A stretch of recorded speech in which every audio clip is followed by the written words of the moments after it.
All right, guys, welcome back to another interview on Unhinged. I'm joined by Shaj Hack. How's it going? Yeah, I'm good, thanks. How are you? Yeah, absolutely fantastic. We just talked before we went off air, and we talked about bonfire night. And you said that you were actually training, and you were hearing the fireworks go off. Yeah, that's it. My hands are the fireworks. Who needs fireworks? November 20th, maybe you tried to produce some fireworks. Yeah, 100%. No, it's definitely this fight is going to be interesting. Even I'm Yeah. looking forward to just watching the fight. I mean, you've got the best seat in the house. 100%. Yeah, you'll be there. It'd be like, well, you kind of be like virtual reality for you, even though you're actually fighting, if that makes Yeah, sense. yeah, that's true. VR. But yeah, all right, we'll talk about your 2022, a fantastic year for yourself. Four fight winning streak, and you won all four inside 2022. Finally, you're getting that consistency, the activity that I presume that you were looking for. How does that feel? Yeah, it feels really good. Like I had a bit of I'd say like a not the best time.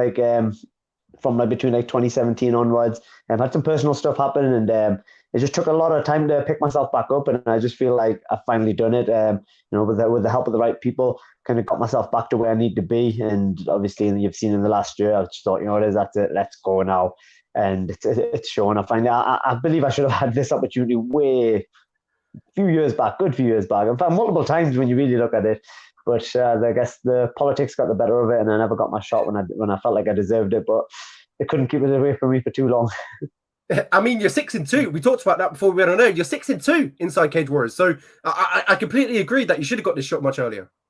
Sorry, I think your mic's just gone a bit fuzzy there. Okay. Can you hear me now? It's it's echoing a lot there. I'm not sure if Let that's. me change it. Let me change it. 2 secs. Hello. How's that sound? I'm not sure. Can you hear me? There now I can No. hear you. Yes, sorry. Can you hear me Yeah, I now? can Yeah. hear you now. Yes, yeah, now I can hear you. Okay. Okay. Brilliant. Back to what you were saying. I completely agree. I do believe you should have got this shot much earlier inside the cage. I mean, the record 6-2 inside the cage was. So you definitely should have got it much earlier. Yeah, definitely. I think, well, way back, I think it was when I fought Damien Rooney. That was meant to happen then, but I think the promotion had some problems then, and then I think some of it's been bad luck as well. It's just like you say, when I was due the belt or the title shot, I didn't get it, and then other times I feel like I don't know if it was Sam Creasey dodging me or his management, but he's had I've offered that fight to him quite a few times, and for whatever reason it's been declined, and he's still been fighting for the title, so. I feel like this is like my chance to now. He couldn't run it for too long, and now it's my chance to really show why I've deserved this shot for so long.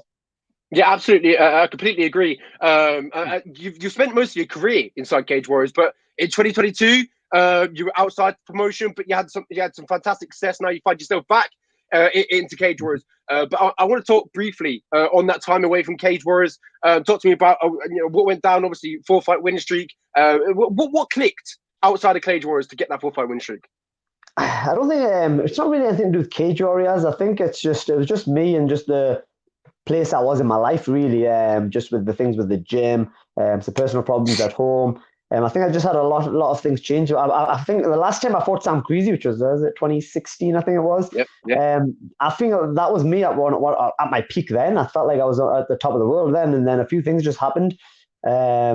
Lost a family member as well, and just a lot of things happened in my life, and I just kind of I don't know, I hit that point where I was training, but I wasn't training with focus like I usually do. And I've never stopped training, but my mind wasn't there, and I was just fighting for the sake of fighting. I think just because I'm a fighter, and you just kind of just fight, and I could see that I just didn't have that fire for a while. And it and I was yeah, I came back and I fought. It was Jake Hadley. That was again the worst camp of my life. It was in lockdown and everything, and it was just that was me taking with a 2 year layoff and one of the best upcoming fighters.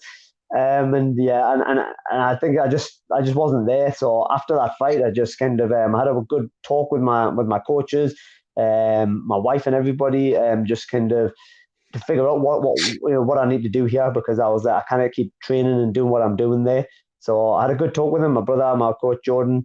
They kind of just sat us down. We kind of went over it. Right, this is how we need to do it. and since then I've started training, and I think I've started cross training with some of the best guys in the Northeast. Really, I should say the country, because these guys, that I train with are some of the best guys in the country in grappling, wrestling, and MMA. So I've started training with much better caliber guys as well. I'm out my comfort zone a lot more. And I've just started really enjoying training again. I think that's a huge part. We sometimes do it because we just do it all our life. You just train because we just train. But then there's a difference between when you're actually loving it and enjoying it again. And I feel like I'm learning new things again. And I feel young. Everybody's like, I remember hearing some commentary, I'm old, I'm a veteran, but I feel young. I feel like I'm feeling really good. I feel like I'm the least injured I've been in years. And yeah, I just feel great. I've focused a lot more on my S&C, so I feel like I'm stronger now than I was before. I feel like I'm fitter now as well. And I think everything's just kind of fell into place a lot better now. Yeah, you were talking about people saying that you're obviously older now, but last time you fought Sam Creasey, you were 26, and now you're 32. I know. And this fight's been 6 years in the making, hasn't it? But yeah, I think our careers went different ways. And yeah, I think it's what they say. You never know. I thought I was at my prime when I was 26, but I wasn't. I think sometimes you think you are, but I was nowhere near. I feel like I'm a much better fighter now than I was back then. I feel like the me now would smash the me back then with without any trouble. I feel like my technique's better, my conditioning's better, my mindset's better. The guys I train with are better. I feel like everything right now is better than then. But I don't know about Sam. I think he's improved, but I don't think he's improved as much as I have. I don't feel like I've watched him fight. I still don't believe he's fought somebody at a higher caliber than myself. And yeah, I believe I've fought better guys than he has. I've had a better experience. And I feel like I'm a lot more hungry than he is right now. Yeah, absolutely. A fantastic opportunity. As the way you were speaking about it, it gives me goosebumps. And BT Unplugged, back at the BT studios. I'm sure that'll be good. Yeah, well, that's it. I think I worked out it's exactly 6 years or 6 years 1 week. I think it is since we last fought. Same venue, same Unplugged. Yeah, maybe it's meant to be. It's one of those. So I wonder if he'll be getting any sort of like, well, in one way, he could look at it. It could be an opportunity for him to redeem himself, or he could be in that venue and be like, this is where I lost now I'm going to lose my belt.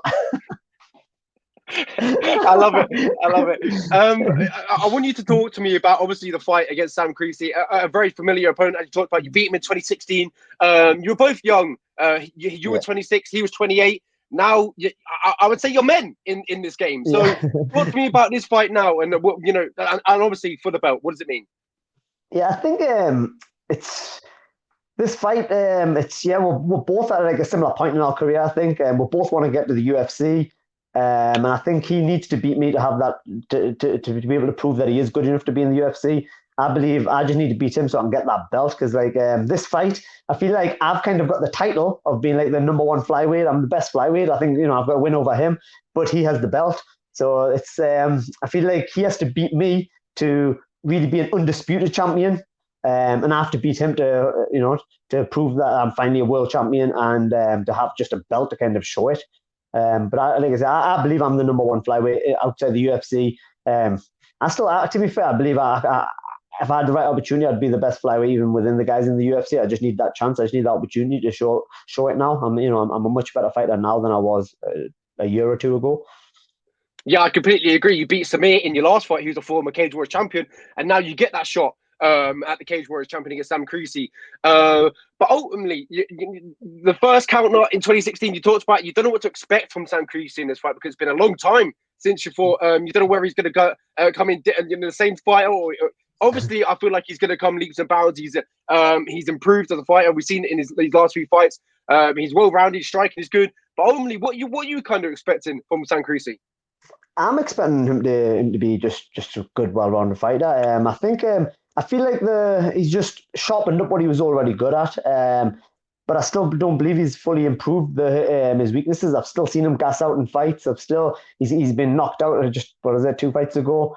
So he's still got a lot of gaps in his game. But he's dangerous. You see, once he gets a hold of your neck, he's dangerous there. He's got that ability to kind of finish the fight at any time. But I'm not that kind of easy guy to finish, as you can probably see. I think it's one of those fights he's got a round to try to see what he can do. But every minute this fight goes on, I feel like the momentum's going to shift to me more and more and more, and it's a 5 round fight. I think last time, if there was an extra round, I think it would have been a finish. I think him just looking. I think when the fight got announced, and just thinking, Shajidul Haque 5 rounds. I'm sure that gave him high blood pressure. Because when you think, because everybody knows, I get better as the fight goes on, and there's been a lot of fights where if I just had an extra minute, I really think it would have been the end of the fight. Even the last fight with Samir, there's been a few times at the end of the 3rd round where I've been like pretty much TKO'ing the guy or anything, and then the bell's gone, and I never got that chance. So yeah, I think it'll be interesting to see what happens if it goes to 4 and 5.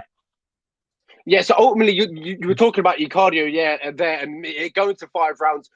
Ultimately, do you see that being the difference on the night? Him not being able to maybe keep up with that, the constant pressure from Saj. Yeah, that's it. I think he's going to feel. At least he's felt it before. He's fought me before, so he's felt what it's like to fight someone that doesn't slow down. But whether he's figured out how to fight someone that doesn't slow down is another question. I think. I can't really put a thing on it in terms of what he's going to do. I think I'm kind of ready for pretty much everything he's going to come with. I think he would have watched some of my fights and be like, all right, he's vulnerable to that knee that comes up the middle or something like that. Everybody tries it, that teep through the middle. I'm sure he's going to try the guillotine if I put my head in that position, really, because that's the guillotine. I've got to really put myself into it. So I think he's got a few tools. He's going to have to try to set it up, but I think overall, I feel like I've got more ways of beating him. I think he's got that kind of lucky finish, or if he catches me off guard, which I shouldn't say lucky because in this, although it can be, but I think it's more if he can catch me off guard, maybe I slip up. But I feel like it's my fight to lose more than it is his fight to win. Yeah, I think this is one of the best fights that Cage Warriors can put on in the flyweight division. You're well rounded, he's well rounded, and I think it's going to be a clash of styles on the night. It's going to be a fantastic fight, a fantastic encounter, and I truly can't wait for it. Yeah, definitely. I think I think the momentum in my team as well. I've been coaching a lot more as well. And although on one side it looks like if I'm coaching more, it'll probably affect my fighting, but I think it's had the opposite effect. Once I've really at the start, I think it did. It was pretty difficult for me to be a full-time coach as well as a fighter. But now the guys that I'm coaching have become like my best training partners as well. And you're seeing it in the amateur scene. My guys, they've got, they're fighting for titles all the time and fighting at the top end. Like a bunch of them are top 10 ranked. And I think we've got a really good momentum going in the team at Ace MMA. And this year, I think my fight would be the 8th title fight, 8th 5-round fight in the team. We've had a lot of 5-round fights, and then we've got another 2 coming up with Sammy and Shawan just after. So this year is a fantastic year. I'll be a world champion, and they'll be like multiple champions. so it's a pretty. We've got a lot of momentum. That's the best way to look at it. And I feel like I'm in the right place right now. I've been blessed to have like really good sponsors as well that have allowed me to really put that extra time into my training. Who's basically giving me the finances that I needed to do that.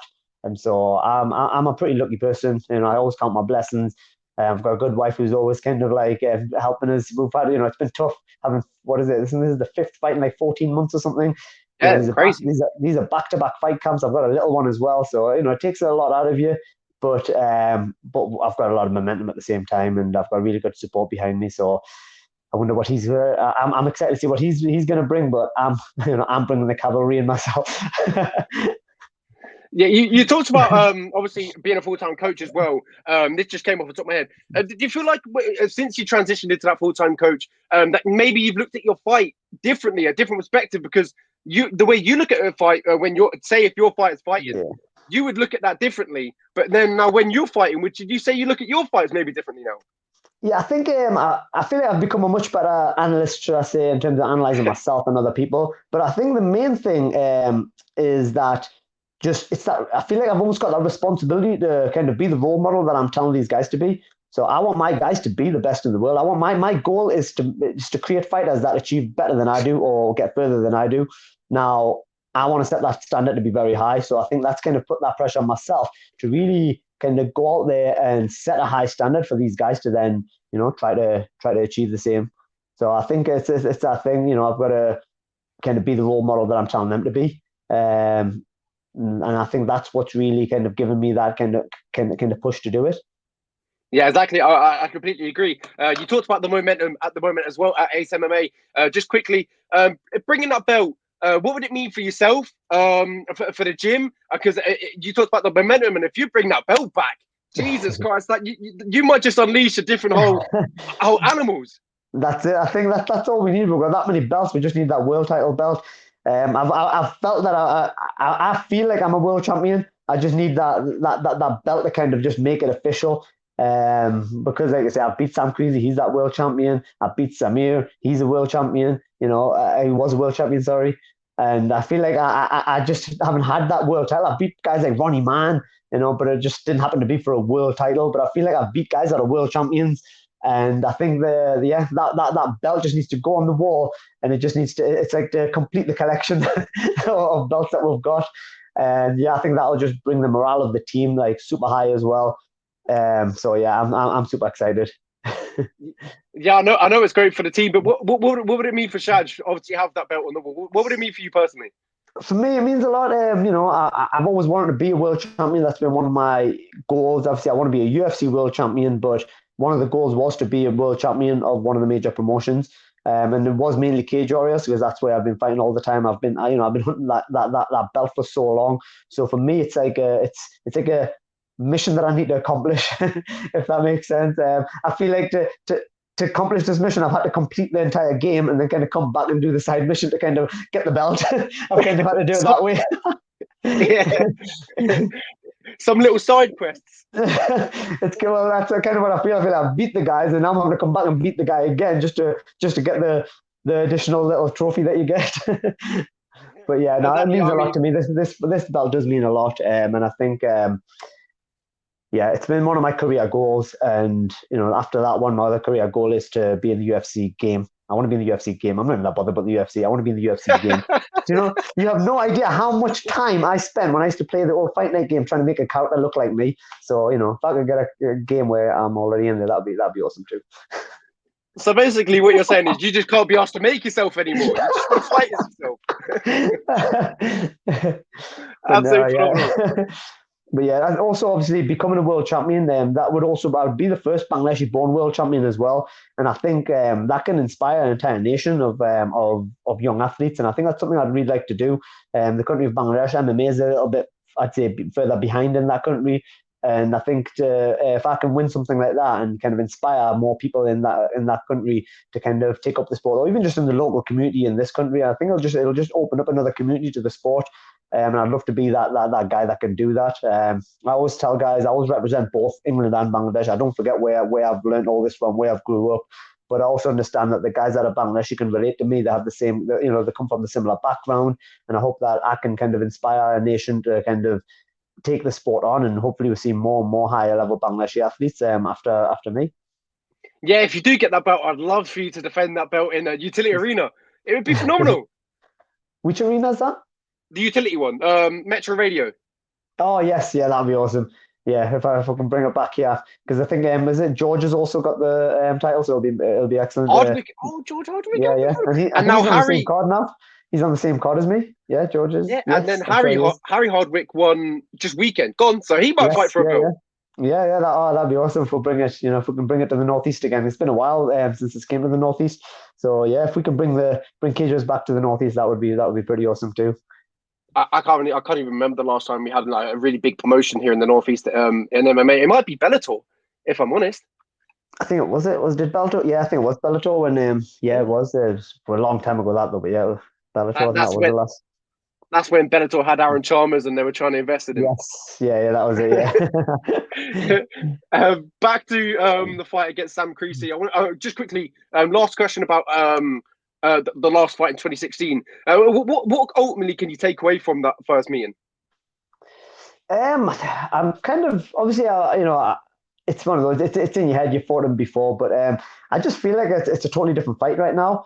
I feel like it's exciting the fact that we fought. I've never had a rematch with somebody yet, so you know, I feel like one of my things is I've known, like, truly felt my pressure and my speed before, and that's something that, you know, you can't adapt in a round, but he has. So I'll be interested to see someone that's actually fought me, what strategy they come to fight me the second time, because everybody comes with that strategy. I feel like they all come and think, oh, he moves fast, let's kick his legs, or look, he's, you know, let's put pressure on him early. Everybody tries the same kind of tactics because that's what they think. And then a lot of times, now the guys lately have figured out it's not working anymore. I've answered my questions. I know what my weaknesses are. So I'd like to see what maybe, you know, I'm quite excited to find out what he has. You know, I am giving that respect. He is dangerous and he'll probably come up with a good strategy. But I'm excited to see what that strategy is. My last question I have for you, Shaj. Obviously, without looking Creasey, I presume, and I've heard it a few times here, I presume that you're looking at 2023, what's in store, the goals, and I've heard you drop it a few times. The UFC, it kind of looks like maybe after this fight, when you've got that belt, surely maybe that's your segue, the segue to the big promotion. Yeah, that's. I'm hoping it is. I want to put on a really good performance. I just feel like after I beat, after I beat Sam, I don't really. And I feel like I've completed it. I've beat all the guys within my reach in Europe that are not in the UFC. The only guys then to fight, if it's even within Europe or in the UFC, or I'd have to try to find somewhere. You know, I'd have to go abroad or somewhere else or outside Europe. I don't know. I don't know anybody else left to fight really. I feel like I've proven what I need to prove. So I really hope that, you know, the UFC kind of give me that shot after this fight. You know, say I win this fight, I really hope I get that opportunity to come back to London or somewhere. To keep I just feel like I just need that opportunity to show that I can do it on the UFC stage as well. Yeah, no, I know there's a big card coming up, UFC in Cardiff next year, March, and I presume all going well, that schedule would work out pretty well with you. Yeah, that would be perfect. March, yeah, I'd get a little bit of a break, and then straight back into that would be amazing. If that was if that comes across, but never know. I'll never say never. I just need to make sure I perform. So I'm really not looking past it. I always focus on the fight that's in front of me.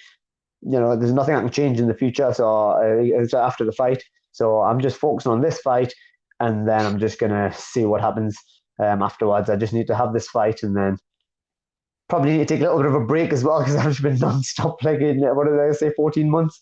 So I'll see what comes. I never know if the UFC say to fight the week after. I'm sure I will. So I think you need to give your wife some time back. I think she deserves it. 100%. I do feel quite bad. I do feel like a lot of people don't understand the sacrifice that us athletes have to to do, especially at this level. I know there's one thing to the training, but even when we're when I'm at home, I feel like I'm not really there. I'm always like kind of either having to do something for recovery, or I'm staying focused. I'm like doing meditation drills. I'm just I feel like I just never get to sit down and just give them that time.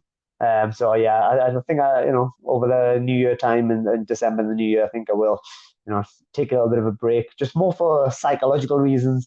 But I'm not one of those that just stop training. I'll still train, but I just won't train with that pressure. And I think that's what I like to do. I always love training. It's just something that I do. But it's just there's a difference between training with pressure and just enjoying it and just training more laid back. And I kind of missed doing that. Thank you so much, Shaj. It's been an absolute pleasure. I wish you the best of luck on November 20th. I hope you come back safe and sound to your family, most importantly. Thanks. I appreciate the interview.